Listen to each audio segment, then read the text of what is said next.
ভাস্কর, vote ঘিরে কেন্দ্রীয় নিরাপত্তা কেমন দেখছেন? একেবারে আয়শা, যথেষ্ট নিরাপত্তা আছে।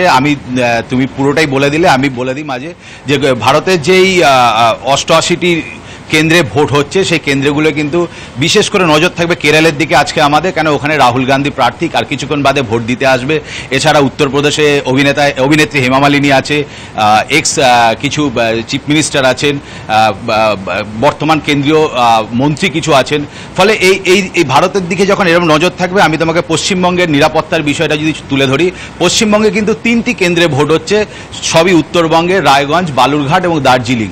এই 3টি কেন্দ্রের নিরাপত্তার জন্য 30,000 সশস্ত্র আধা সামরিক সেনাবাহিনী কিন্তু রাখা হয়েছে। এর পাশাপাশি প্রায় 15,000-এর মতো রাজ্য পুলিশের ব্যবস্থা রাখা হয়েছে।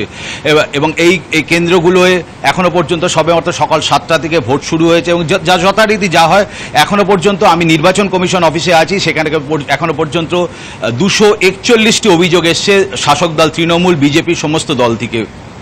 এর পাশাপাশি আমি জানিয়ে রাখি, এই দ্বিতীয় ধাপের ভোটে কিন্তু সবথেকে বেশি প্রার্থী এবং 47টি প্রার্থীর ভোট দেবেন, 51 লাখ প্রার্থী ভোটাররা ভোট দেবেন। সর্বশেষ তথ্য পশ্চিমবঙ্গ থেকে এটাই থাকছে।